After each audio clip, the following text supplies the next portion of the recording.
Good evening friends. कैसे हैं आप सब। कल हमने अपने सेकंड क्लास में एक नया टॉपिक स्टार्ट किया था जो कि था बिजनेस एनवायरनमेंट।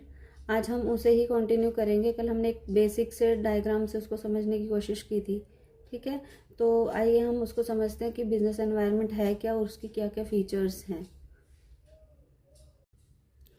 बिजनेस एनवायरनमेंट में सबसे पहले हम मीनिंग करेंगे। ठीक है, तो बिजनेस एनवायरनमेंट क्या होता है? Sum total of those factors which influence the business, यानी कि जो ऐसे फैक्टर्स हैं जो कि बिजनेस को प्रभावित करते हैं, इन्फ्लुएंस करते हैं, वो सारे फैक्टर्स का क्या करना है, हमें टोटल करना है। ठीक है, वो सारे फैक्टर्स जो कि बिजनेस को इन्फ्लुएंस करते हैं, वो सारे फैक्टर्स हमारे किस में आते हैं? बिजनेस एनवायरनमेंट में आते हैं। And over which business has no control, जिस पे कंट्रोल नहीं होता हमारा।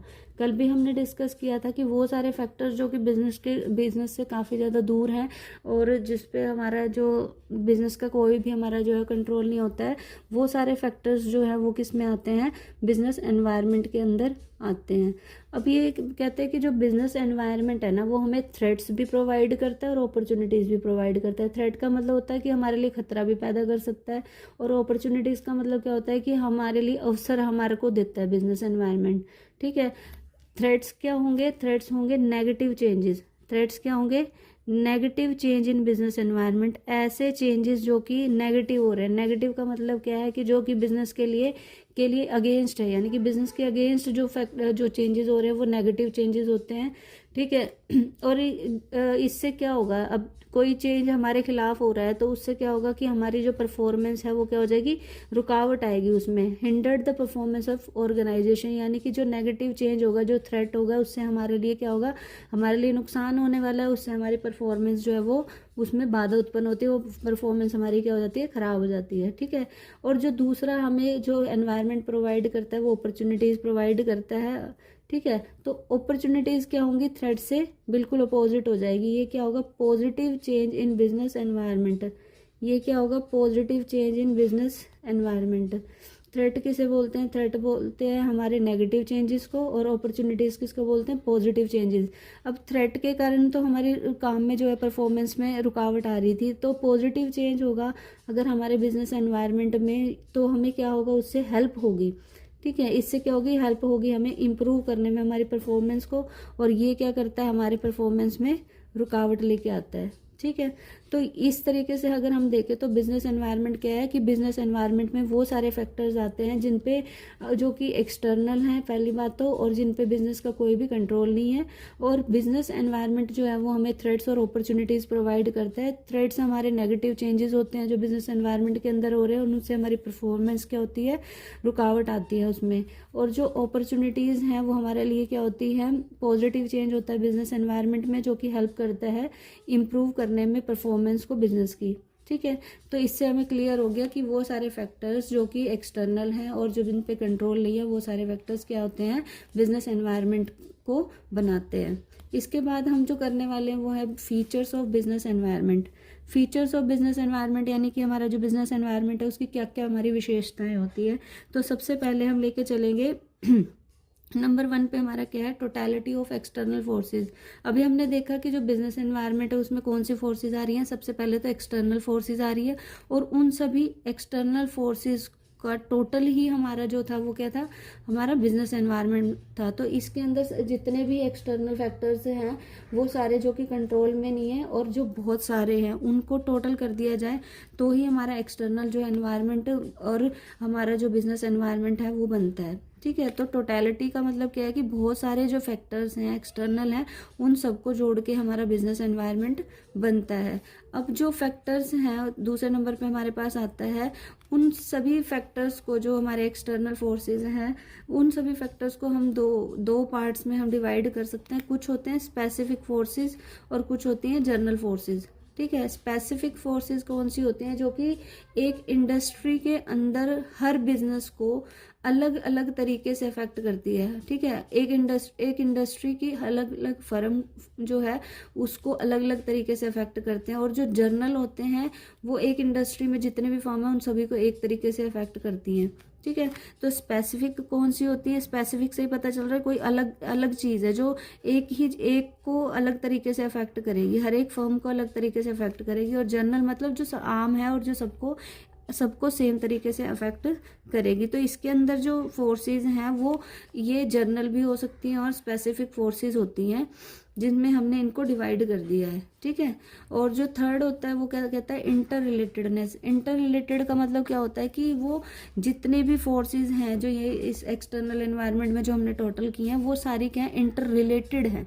इंटर रिलेटेडनेस का मतलब क्या हुआ कि एक दूसरे से रिलेटेड है, किसी एक में चेंज होने पे दूसरे में भी अपने आप चेंज हो जाता है। जैसे मान लीजिए गवर्नमेंट चेंज हो जाती है, तो गवर्नमेंट के चेंज होने से कोई एक्सपोर्ट इम्पोर्ट पॉलिसी हमारी चेंज हो जाती है, तो उसमें क्या होगा कि ये दोनों जो है एक दूसरे से रिलेटेड हो गए, ठीक है।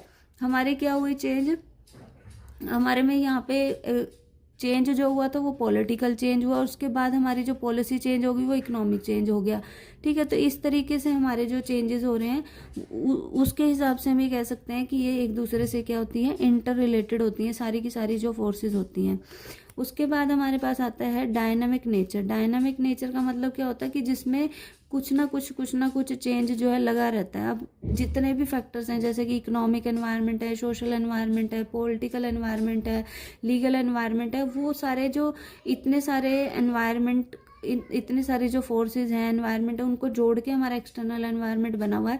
तो उसमें जो है किसी ना किसी में चेंजेस जो है वो होते रहते हैं। डायनामिक का मतलब होता है गतिशील, यानी कि उसमें कुछ ना कुछ जो चेंज है वो होता रहता है।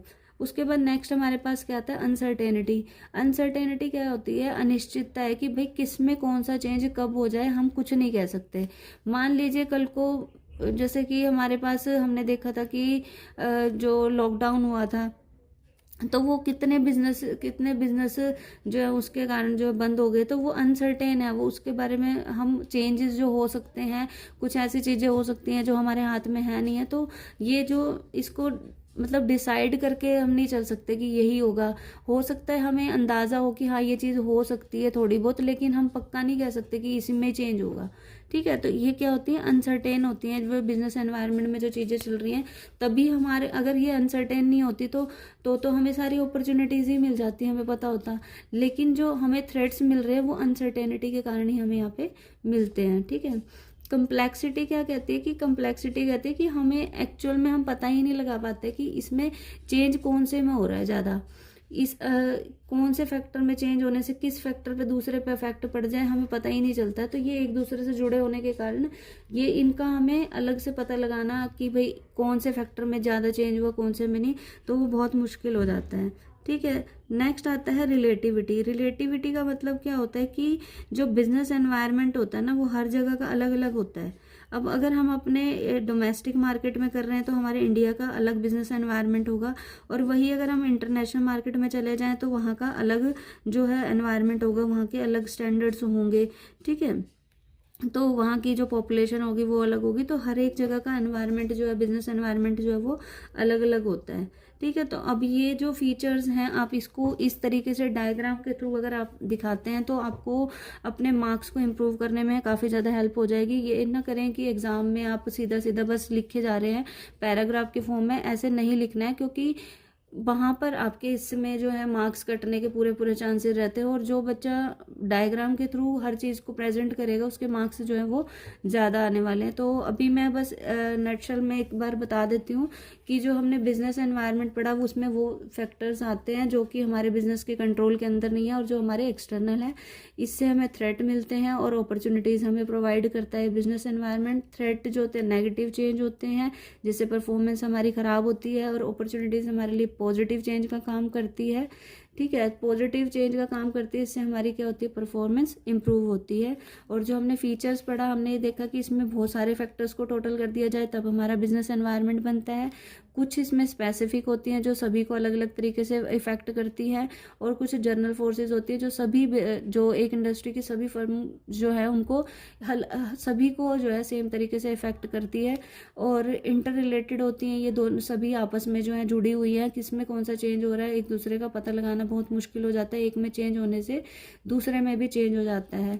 नेक्स्ट हमने पढ़ा था डायनामिक नेचर है, यानी कि इसमें हर फैक्टर में किसी ना किसी फैक्टर में कोई ना कोई चेंज चलता ही रहता है। अनसर्टेन होता है, हम निश्चित तौर पर ये नहीं कह सकते कि हाँ भाई इसी फैक्टर में चेंज होगा तो ऐसा हो जाएगा, नहीं, कुछ भी सर्टेन नहीं है। कम्प्लेक्सिटी होती है, ये सभी आपस में जुड़े होने के कारण एक इंडिविजुअल का हमें पता लगा पाना कि भाई ये इस फैक्टर में चेंज हुआ है वो बहुत मुश्किल हो जाता है। रिलेटिविटी का बताया कि इसमें जो अलग अलग जगह का एनवायरनमेंट होगा, बिजनेस एनवायरनमेंट, वो अलग अलग होगा। आई होप आपको ये टॉपिक समझ आया होगा बिल्कुल ईजी लैंग्वेज में, और प्रॉपर आपको जो एग्ज़ाम में आप लिख के आ सकते हैं इस तरीके से डायग्राम के फॉर्म में, इससे आपको काफ़ी ज़्यादा हेल्प होगी और आपके जो मार्क्स हैं वो काफ़ी इम्प्रूव होंगे।